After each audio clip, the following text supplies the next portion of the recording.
السلام عليكم وبسم الله الرحمن الرحيم. سنتكلم اليوم عن جريمة التهديد في القانون الجزائري، لكن في البداية ادعمونا بالضغط على زر جيم والاشتراك في القناة ليصلكم كل جديد، وشكرا. ونترككم مع هذه الإجابة من طرف الأستاذ. أعيد، سنتكلم عن جريمة التهديد في قانون العقوبات الجزائري. تفضل يا أستاذ. أن التهديد ذكره المشرع الجزائري في قانون العقوبات من مواد 284 إلى 287. فالتهديد هو الإعلان عن شر يراد إلحاقه بشخص معين من شأنه أن يسبب له اضطرابا معنويا، وقد يكون محرر موقع أو غير موقع عليه، أو بالصور أو الرموز أو بالكلام. حيث تنص المادة 284 من قانون العقوبات كل من هدد بارتكاب جرائم القتل أو السجن أو أي اعتداء آخر على الأشخاص، مما يعاقب عليه بالإعدام أو السجن المؤبد، وكان ذلك بمجرد موقع عليه أو غير موقع عليه، أو بصورة أو رموز أو أي شعارات، يعاقب بالحبس من 2 إلى 10 سنوات، وبغرامة مالية من 500 إلى 5000 دينار جزائري إذا كان التهديد مصحوبا بأمر بإيداع مبلغ من النقود في مكان معين أو بتنفيذ أي شرط آخر.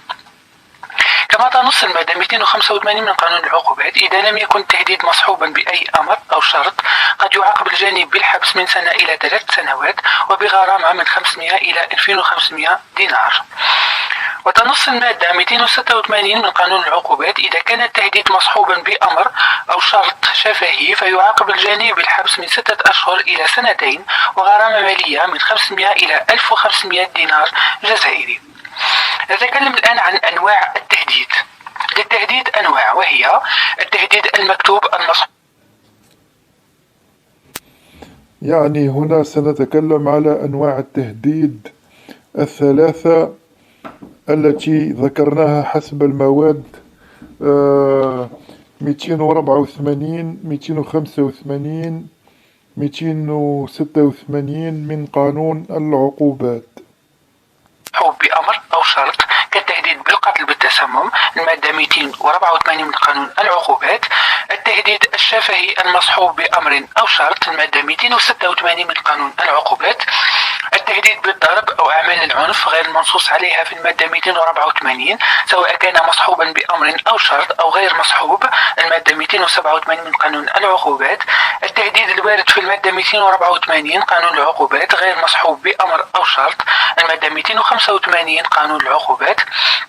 كما نتكلم الآن عن الجرائم التي لها علاقة بالتهديد، ونص عليها المادة 41 من قانون العقوبات، وهي المساهمة. يعد فاعلا كل من ساهم مساهمة مباشرة أو عن طريق الوعد بالتهديد. المادة 229 من قانون العقوبات والمتعلقة بالرشوة، كل من لجأ إلى التعدي أو التهديد الغرض منها الارتشاء. والمادة 144 من قانون العقوبات أنه الإهانة أو التعدي على الموظف العمومي بالقوة أو الإشارة أو التهديد. ومن هنا نكون قد وصلنا إلى نهاية موضوع الاستشارات القانونية الذي تناولنا فيها. والآن نكون قد فهمنا هذه المواد الثلاثة من قانون العقوبات التي تتعلق بجريمة التهديد. ولا تنسوا دعمنا في القناة والاشتراك وعمل جيم ليصلكم كل جديد، وهدفنا هو تثقيفكم وتنوير عقولكم.